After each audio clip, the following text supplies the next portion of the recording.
अच्छा जी, बिस्मिल्लाहिर्रहमानिर्रहीम।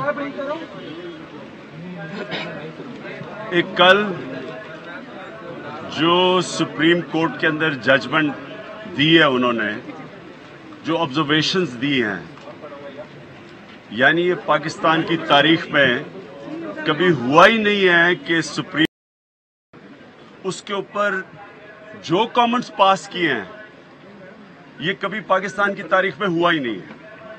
और मैं आपको यकीन दिलाता हूं कि ये दुनिया की किसी डेमोक्रेसी के अंदर अगर इस तरह के कमेंट्स पास किए जाते तो वो उस प्राइम मिनिस्टर की, उस चीफ एग्जीक्यूटिव की, उसकी अपनी पार्टी उसे कहती कि रिजाइन कर दो, क्योंकि वो एक डेमोक्रेटिक पार्टी के ऊपर बोझ बन जाना था उसने, क्योंकि वो पार्टी ने आखिर में अवाम के पास जाना होता है। और जो चीजें नवाज शरीफ के खिलाफ जो ऑब्जर्वेशंस दी गई हैं, उसके बाद ये पार्टी किस मुंह से पब्लिक के पास जाएगी।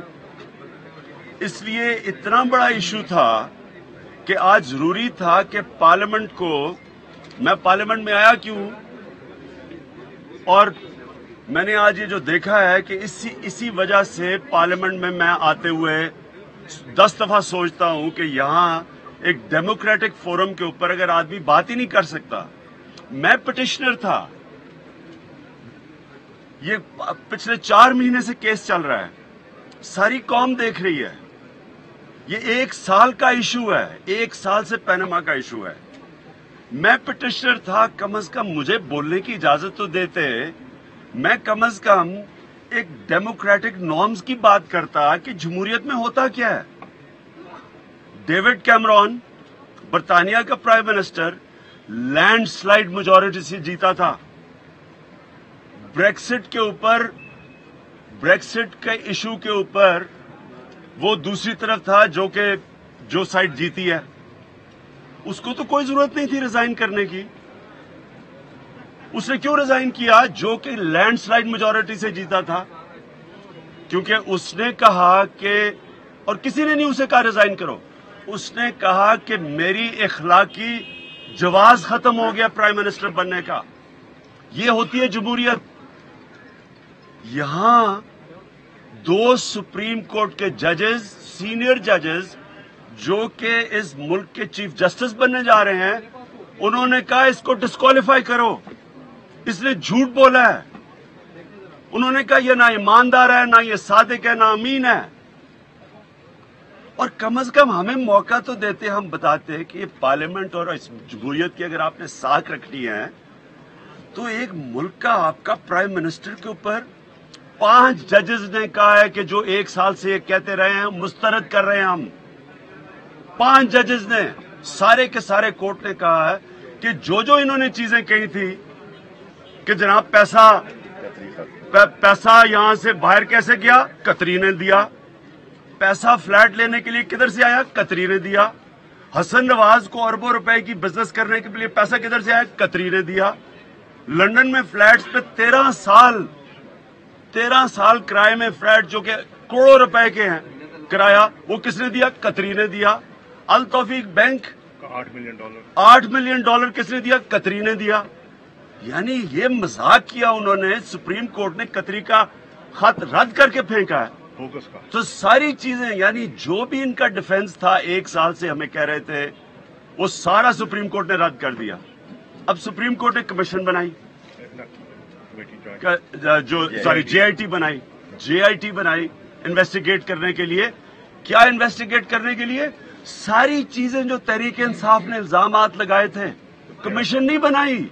यानी उन्होंने हमें नहीं बुलाया, उन्होंने हमारी जितने भी इल्जामात थे वो सारे 12 पॉइंट्स दिए कि इसके ऊपर कमीशन बनेगी, इसके ऊपर कमेटी बनेगी इन्वेस्टिगेट करने के लिए।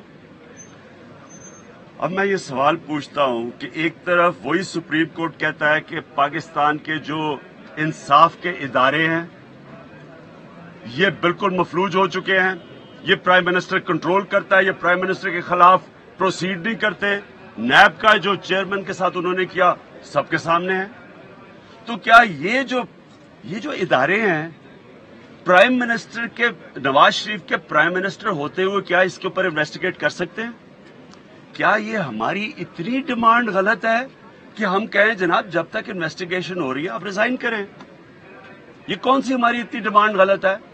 مجھے بتائیں کون سی دنیا کی جمہوریت میں یہ ہوگا کہ اوپر سے جس کے اوپر انویسٹیگیٹ ہو رہا ہے اس کے نیچے ادارے ہیں؟ یہ کوئی ماننے والی بات ہے؟ اگر یہ اداروں نے کام کرنا ہو تو ان تو پکڑ چکے ہوتے ابھی تک نواز شریف کو. نیب کے جو سربراہ تھا وہ سب کے سامنے آیا ہے.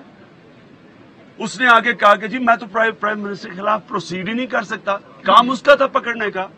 تو کیا یہ ادارے جو کہ پہلے ہی فیل ہو چکے ہیں کیا اب یہ جے آئی ٹی کے اندر پرائم منسٹر کے خلاف اس کو پکڑیں گے, اس کے خلاف انویسٹیگیشن کریں گے؟ وہ پرائم منسٹر جس کی اربوں اربوں اربوں روپے کی دولت خطرے میں ہے وہ کرنے دے گا یہ؟ ایک منٹ ٹھہر جائیں. میرا پوائنٹ یہ ہے کہ ایک جمہوریت کے اندر پرائم منسٹر اخلاقی قوت سے گورنمنٹ کرتا ہے, جسمانی قوت سے نہیں, ہتھیاروں سے نہیں. وہ مارشل لا کرتے ہیں, بندوقیں ہوتی ہیں فوج کے پاس. پرائم منسٹر ایک ڈیموکریسی میں مورل اتھارٹی سے حکومت کرتا ہے, جس کی وجہ سے ڈیوڈ کیمرون نے کہا جی میرے پاس مورل اتھارٹی نہیں رہی, میں ریزائن کر رہا ہوں. کسی نے نہیں کہا تھا ریزائن کرو. ابھی ٹریسا مے اس نے الیکشن کال کر دی. اس نے کہا کیونکہ میں سمجھتی ہوں میرے پاس اتھارٹی نہیں ہے, میرے پاس مینڈیٹ نہیں ہے, مورل اتھارٹی نہیں, میں بھی الیکشن